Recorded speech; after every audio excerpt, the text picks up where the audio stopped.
All right, welcome to Giant Monster News Episode 2. We're delivering this show today without a mic, or a good mic. I'm just doing it on my phone, voice memos. Apologies for that. It's honestly already been a day. Um, yeah, terrible timing for the mic to just run out of battery. Of course, then again, you gotta I was trying to remove the battery and then put, another one in, and the spring is too big for the slot. And so it's like you're trying to put the tiny mic or tiny battery into the mic, and the spring is just constantly blocking it. So, bottom line, it's just a giant pain in the butt. So I apologize if the audio is crap for this mostly audio based video, which really sucks. So again, apologies there. I also apologize for no videos last week. First of all, a couple of reasons for that. One, it was 4th of July, so I knew output was going to be, less than I hoped. But also, I actually did have a video that was released on the 4th about why there should be no children in Godzilla movies. Excellent opinion piece and completely educational, in my opinion. And Toho blocked it. Thanks, guys. That was for you. That was an educational video for you to learn from your past mistakes. So, apparently, good job. Already you've proven that you don't even want to change. So, great first step. Okay, sorry. All my saltiness aside, welcome back. And let's break down some news regarding giant monsters of the past 2 weeks now, because there was no show last week. So some of this stuff might be a little dated. It might be from a couple weeks back. But just bear with me. So number one, I wanted to touch on, just like we did last time, reacting to a Watchmojo list. Again, I'm a big fan of Watchmojo.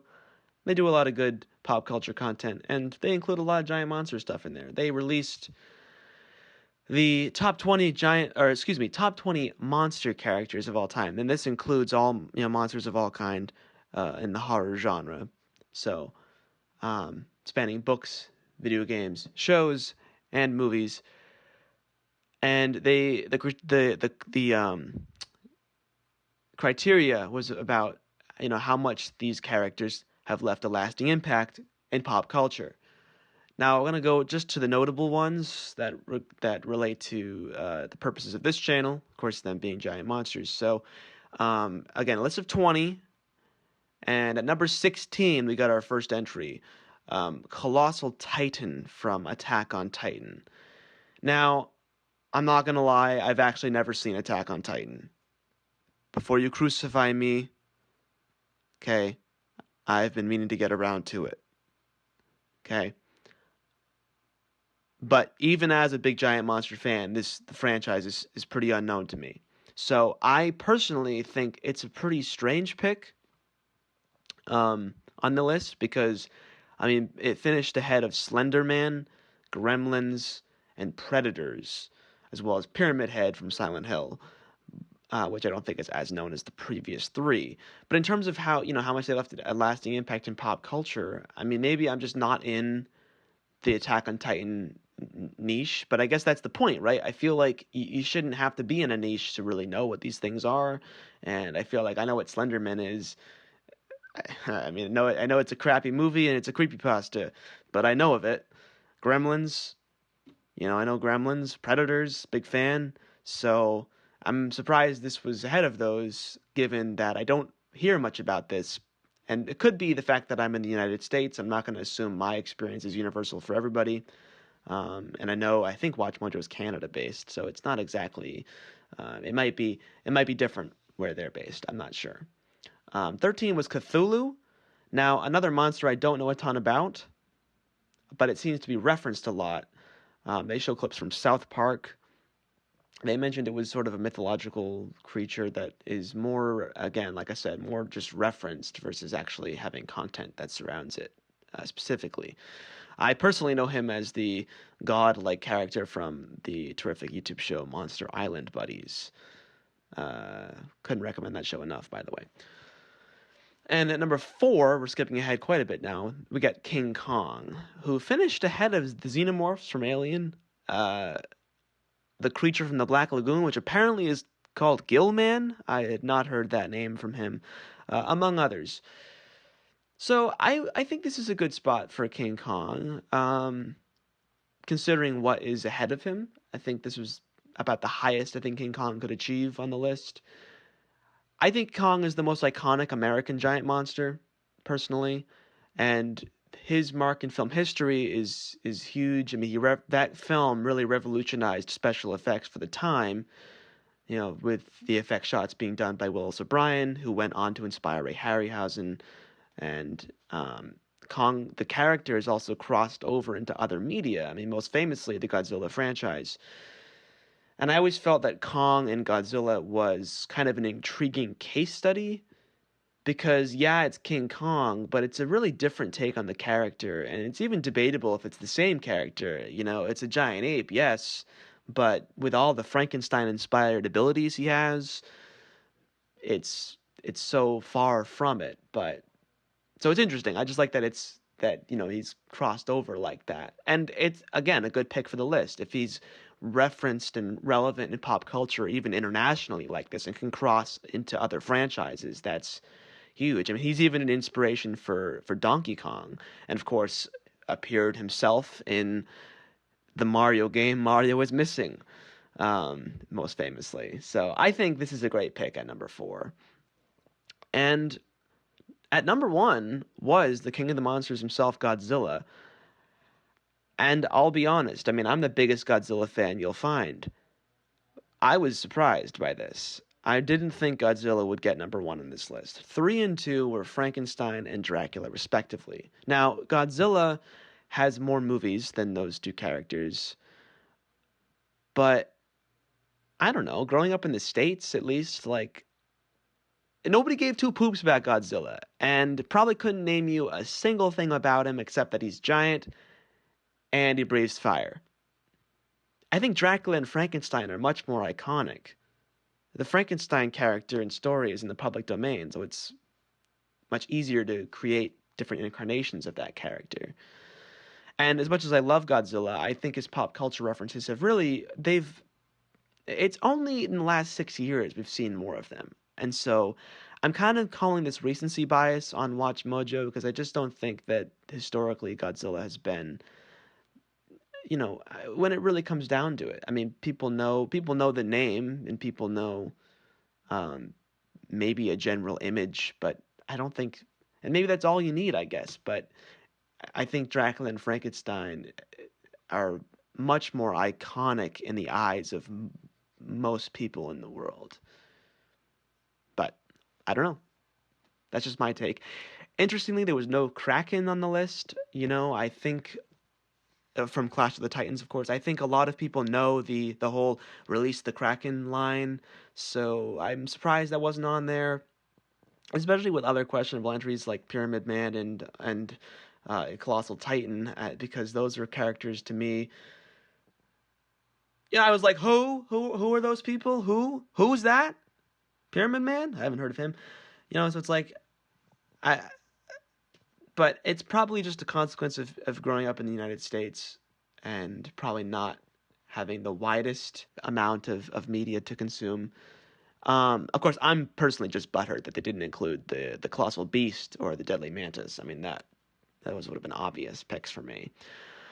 Moving on to the next piece of news.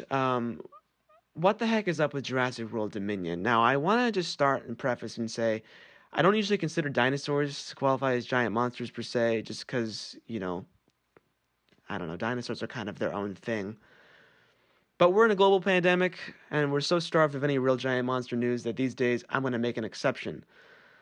So Jurassic World Dominion is the third film in the Jurassic World franchise, which is sort of a spin-off series of the Jurassic Park series, or a part of the same series. I don't know, who cares? They're filming in Pinewood Studios in the United Kingdom currently. It's the first major Hollywood production to resume. So on July 9th, it was reported by The Sun that several crew members tested positive for COVID-19 on the first day back of shooting. And there were other reports allegedly that filming had halted or would halt. But on July 10th, Entertainment Weekly reported that no, filming has not halted. They did say that a rep for Universal Pictures didn't deny that the rumors of the positive cases were true, but they did say that any reports that the production had halted were untrue. And the article goes on to talk about the multiple checkpoints for entering Pinewood Studios, as well as the safety measures laid out by the DGA and SAG-AFTRA unions, as well as how excited Colin Trevorrow is to be back and back to filming and all that distracting stuff. To me, it sounds like people got coronavirus. I mean, they're not denying it. I think that they're probably worried that the unions would step in and shut down production, given especially that they have older actors working on the set. But I mean, it's not unexpected to me. I don't think this is a surprise. And I wouldn't even be surprised if filming did shut down, or if it, I wouldn't make a big deal of that. I think film production, as somebody who's worked in film production, it's inherently, well, not socially distant. Crews are massive groups of people working in close proximity, lots of manual labor and handheld items that get moved around, slates, props. You have tape markers and tape being just, thrown around. And of course, the wardrobe and makeup departments have to get in close to the actors. But again, like I said, they're probably being extra cautious because you got older actors like Jeff Goldblum, Sam Neill, and Laura Dern, all of which will show up for 2 minutes, but get heavily included in the trailers and marketing. So obviously, those actors are the most important to this production. But yeah, I just think I find it funny, this whole, this reporting about, that they're going to shut down filming. No, we're not. We're not going to shut down filming. It's fine. Everything's fine. It's like all this like back and forth. And it's like, I don't know. I guess I understand, but it's so like, and Entertainment Weekly's whole like, look at us, we're back. And don't worry, we have plenty of safety measures. Well, we're fine. Colin Trevorrow, we're back to filming. It's exciting for us. The pandemic kind of helped us. I don't know, like, I guess I understand why, like I said, that they're sort of like, if there are cases, they're kind of covering it up. But I just think it's so obvious that something probably did happen, and I think it's expected. I don't think it would be surprising, So instead of talking about how excited you are to be back and all that it's like it's just clear distracting, I don't know. I guess that stuff kind of just bothers me, but whatever. I can understand why they would want to cover it up.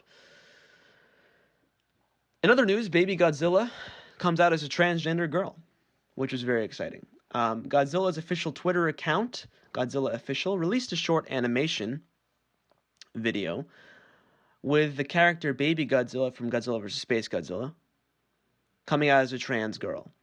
And this was a really heartwarming piece of animation. If you haven't seen it, the link's in the description. When I first saw this, I was like, oh boy, And not oh boy because of anything LGBTQ related. Of course, I support that. It wasn't because of that. It was just because it was like, and I want that, I want Toho and Godzilla to be part of that. It was just like, it was more about this animation and using the Godzilla action figures. And I guess I just didn't think they were going to do it justice. I didn't think they could do it well. But they did. They pulled it off.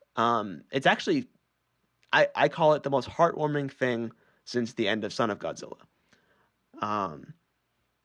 Because in terms of the animation, it's actually quite strong. I thought it was quite good stop motion, and they use sound effects from the movies, and the way they deliver dialogue and sort of communication, it's almost like Godzilla versus Gigan with the speech and voice bubbles. I mean, they do, but it's done well. It's not done cheesy like I thought it would be. So check it out if you haven't already.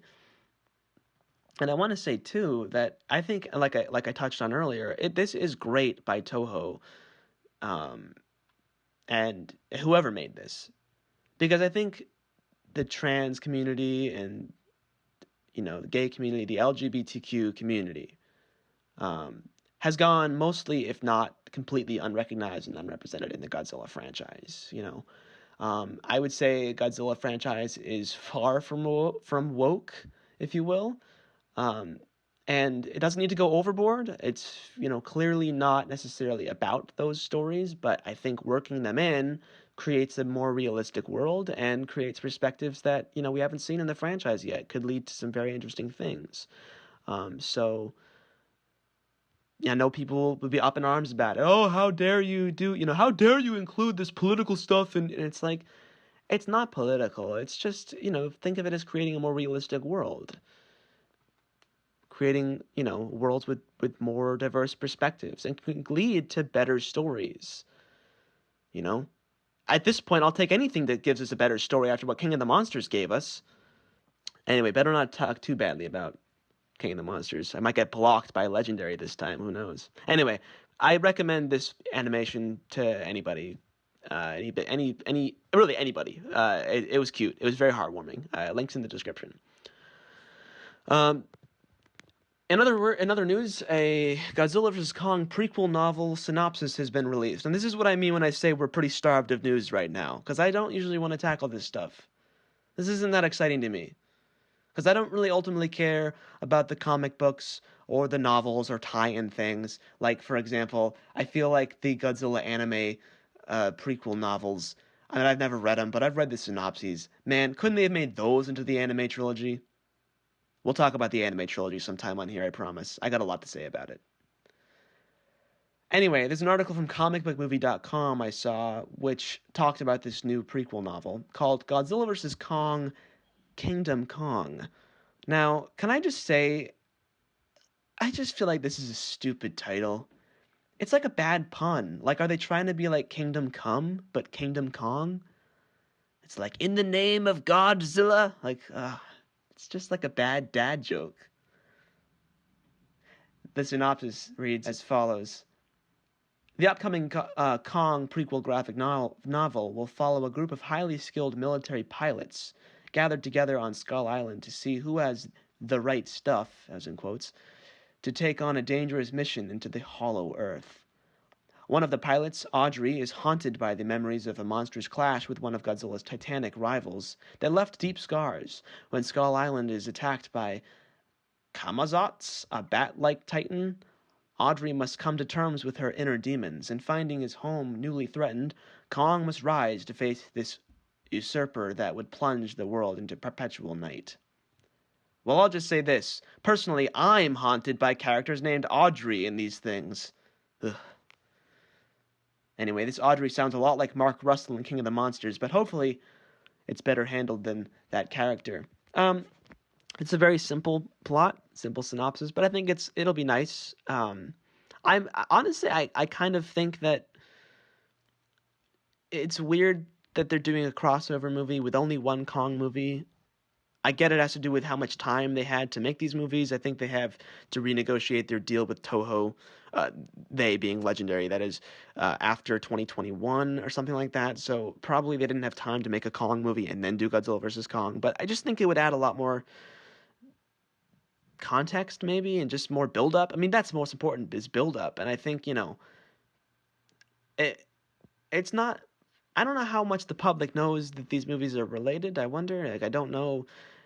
It's not like Kong Skull Island referenced Godzilla too much. Only in the end credits scene. King of the Monsters did their best to include things from Kong Skull Island, which took place 40 years earlier, or more than that. So that's what I'm saying. It's like, what's Kong been doing this whole time? Has he just been asleep? Maybe Millie Bobby Brown will have to sing him a song to wake him up, like they did in Godzilla vs. Mechagodzilla with King Caesar. Please don't do that, Legendary. Whenever you do, please. That covers really everything I have to talk about this from the last 2 weeks. I know it's not much. Like I said, we're still in this pandemic. So if you have requests on things to talk about, or, if you're... feel free to blow me in the comments if you're like, why didn't you include this story? It was obvious stuff. Like, yeah, I mean, that's fair criticism. Start blunt, I guess. Whatever you want me to do. What do you think about the stories? Feel free to leave comments, like the video, subscribe, hit the bell for notifications, all that good stuff. You've heard it before from so many other people, better spoken than I am. So until next time, this has been Jarruda, and this is Giant Monster News.